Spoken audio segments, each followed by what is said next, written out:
दोनों फोरमों की ओर से जो 13 फरवरी से आंदोलन चल रहा है,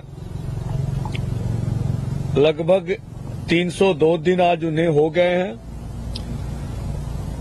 और खनौरी बॉर्डर पर जगजीत सिंह डल्लेवाल जी अमर अनशन पर बैठे, उनका 14वां दिन है। जिस तरह की केंद्र ने नीति बना रखी है, केंद्र की मोदी सरकार ने खुद भी सरकार कंफ्यूज लगती है कि उनका असल में निर्णय क्या है। आज केंद्रीय मंत्री खट्टर साहब बोल रहे हैं कि किसानों को दिल्ली जाने से किसी ने नहीं रोका,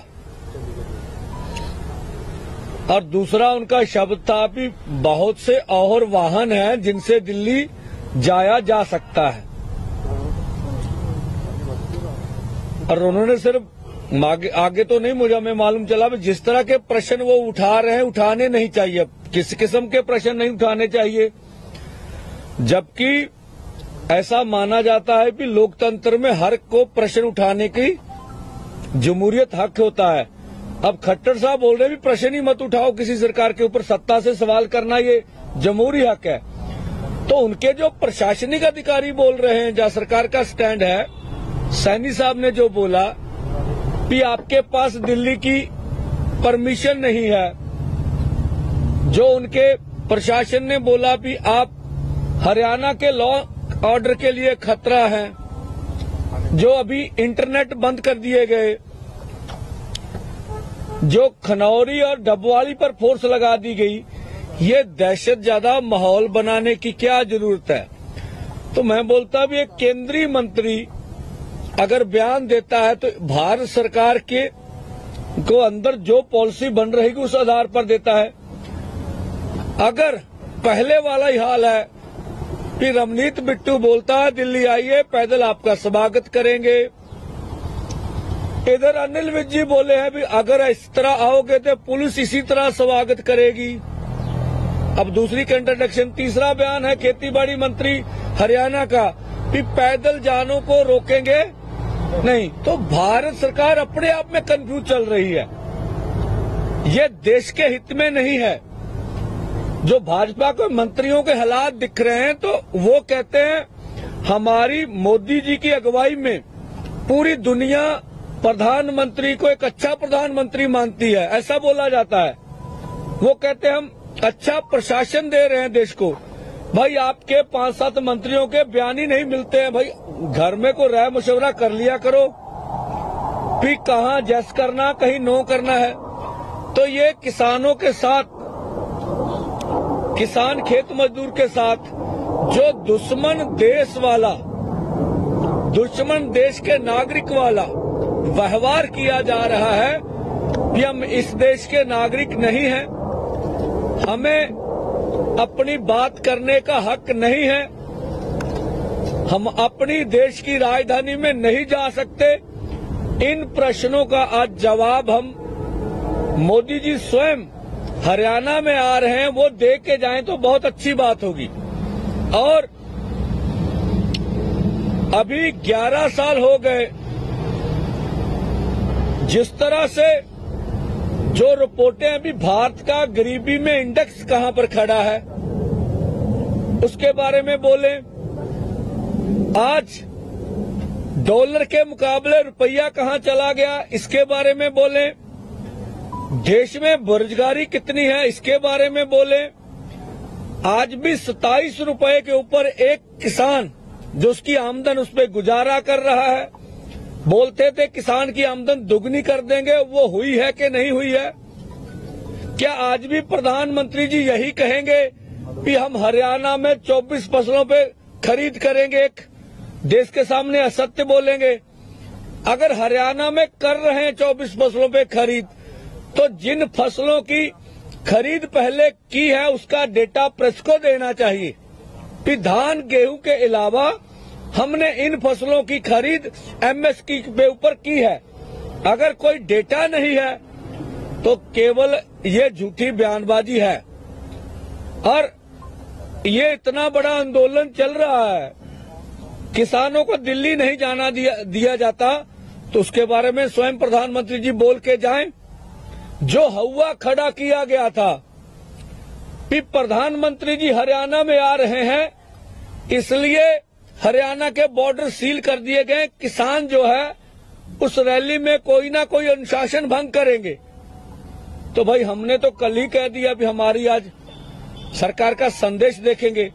अब जो लोग ये कह रहे थे, हमने उस दिन कहा था भी हम पैदल रोड पर चलेंगे, प्रधानमंत्री हरियाणा के जिस कोने में आए जाए हमारा उससे कोई लेना देना नहीं है। हमने तो अपनी बात सच कर दिखला दी। अब जो प्रशासन झूठे आरोप लगा रहा था उनको अपना बयान देना चाहिए। और आज हम लोग खनौरी बॉर्डर जा रहे हैं, सरदार जगजीत सिंह डल्लेवाल जी का हालचाल पूछेंगे, उसके बाद उस मोर्चे की परिस्थितियां किस तरह की है उसके बारे में जांच करेंगे। और ये भी हमारे लिए एजेंडा रहा, जो दुखद है कि जो केंद्रीय बल है, जो हरियाणा प्रशासन की पुलिस है, वो लीडर को टारगेट कर रही है। जैसे सुरजीत सिंह फूल को टारगेट किया गया। हमारे रेस्क्यू में दलबाग सिंह जी थे, वो भी पंजाब प्रधान अपनी यूनियन के, वो रेस्क्यू टीम में उनको ऊपर अटैक किया गया। पटियाला में वो एडमिट है, उनकी हालत स्थिर नहीं है, उनकी हालत ठीक नहीं है। आज हमने पंजाब के प्रशासन को वहां बोला, उनको अब इमरजेंसी में शिफ्ट किया जा रहा है, उनका स्वास्थ्य अच्छा नहीं है। तो क्या हरियाणा पुलिस लीडरों को टारगेट करने पे ध्यान दे रही है?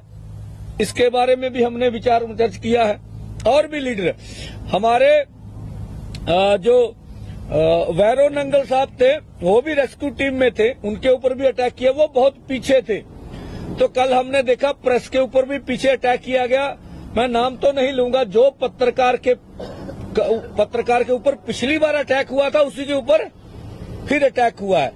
तो ये सरकार की योजना क्या है, ये देखने वाली बात है। पत्रकारों के ऊपर अटैक करना ये अमानवीय है।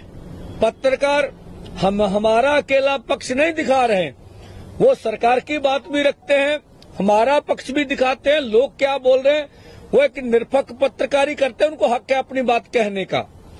फिर जो लोकतंत्र का चौथा स्तंभ है, उसी के ऊपर अटैक करना और फिर कहना भी हम किसान को अन्नदाता मानते हैं, किसान का इस देश में सम्मान है। अगर प्रेस का कोई सम्मान नहीं है भारत सरकार के सामने, तो फिर अन्नदाता का सम्मान कैसे हो सकता है?